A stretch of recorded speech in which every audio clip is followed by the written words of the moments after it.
Welcome back to the Seaboard Central, everyone, in the October 27th, 2024 layout update. And today we're going to do some work on the layout. But before we do that, let's have a little fun and build train 480 with this yard set.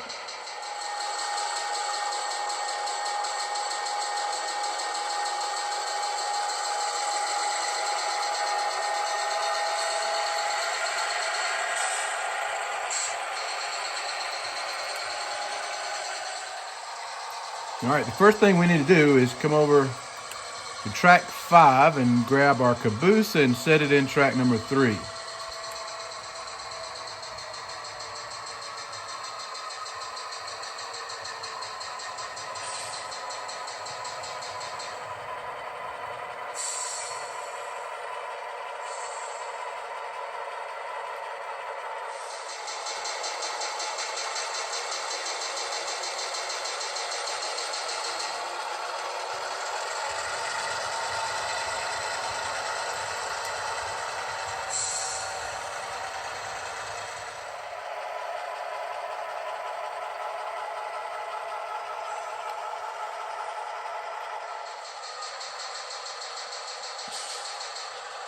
We're not going to shove it all the way back. We'll just shove it in the clear.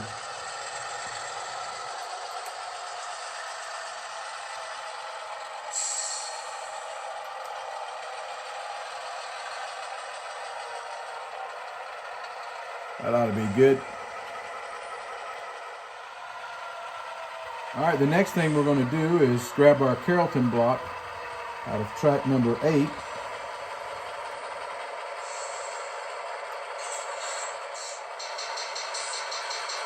We'll drag it out and go back to track 5. We need to get 4 makings.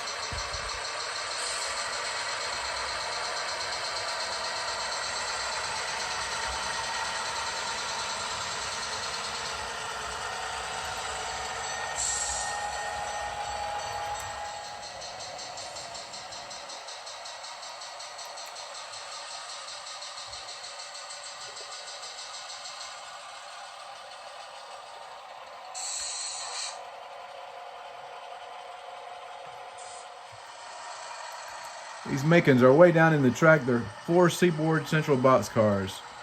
Empty boxcars headed to Savannah. They're pulling a Macon class code.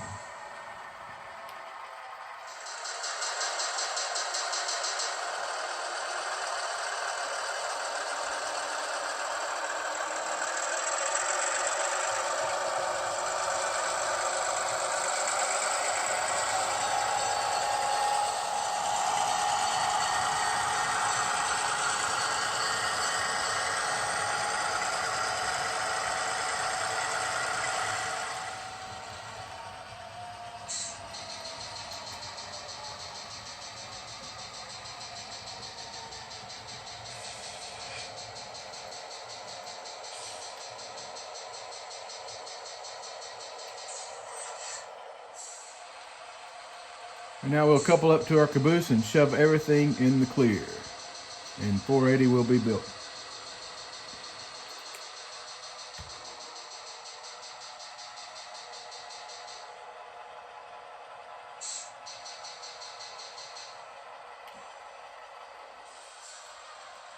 With everything together, we'll shove all of it into track number 3 and 480 is finished.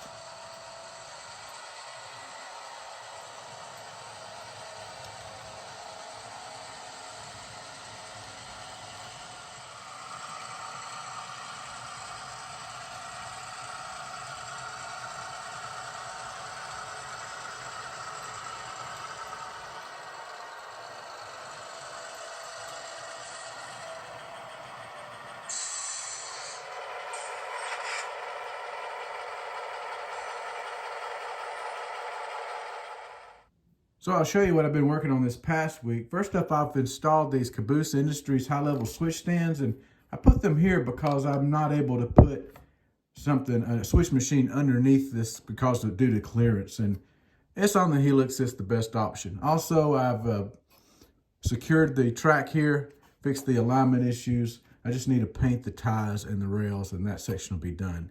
All the wiring is ready to go. So here you see I've already added a backing for the backdrop. I still need to add one on this side, so that should be up on the next update. And what else I've done is I've added the roadbed. And you can see where I've also added some landforms that I've been carving out of the pink styrofoam. Here's another shot, and you can see where I've filled in all the gaps with this patching paint. It's a lightweight spackling. You can pick up at Home Depot or Walmart or Lowe's. And I'll show you what I do here. I take a sanding block like this. I'm just going to sand this area smooth.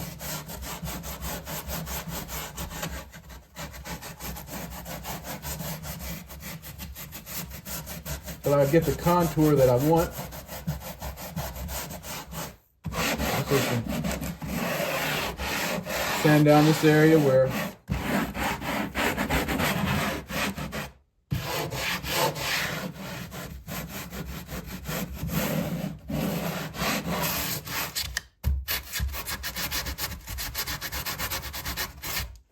all right, after I've sanded it down, I'll take this lightweight spackling and I can go in and fill in these gaps.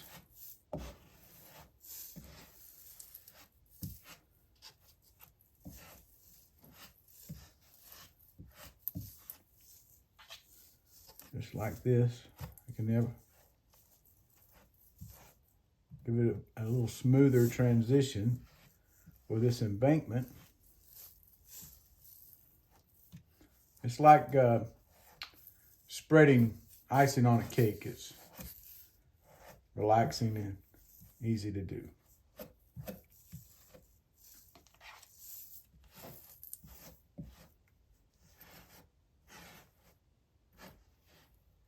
I'll just continue to work with this. I can actually create little ruts and where erosion is taking place as the water is coming down the sides. Another good thing about using the pink insulation foam is that you can carve it to create a ditch with that sanding block. And it looks very natural.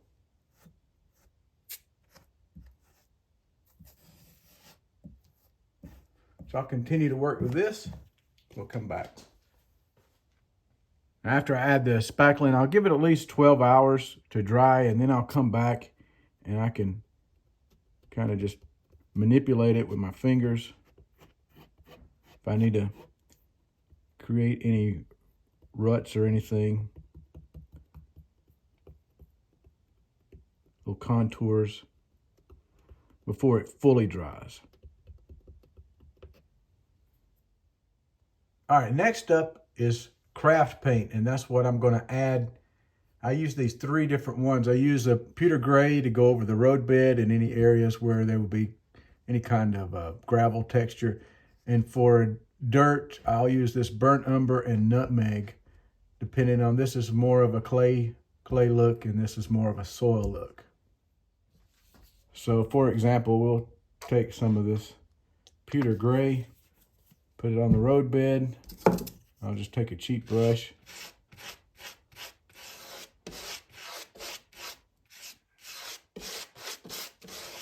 Spread it out. One thing that this also does is this helps to seal that roadbed.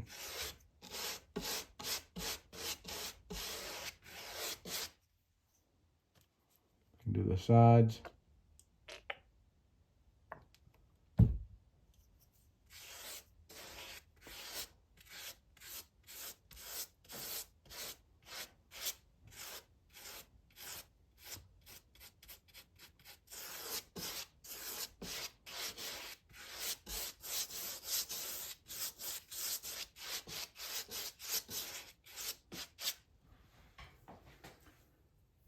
And what you can do is you can put some of this burnt umber down,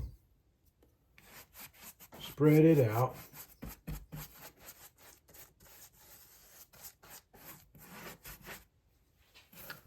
and while it's still wet, we'll add some of this nutmeg to it.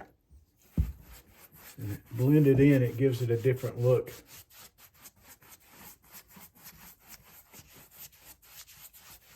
This is just a base coat of scenery. I just want to cover that cork up, help seal it, protect it. Scenery is all about layers, and this is just the first layer.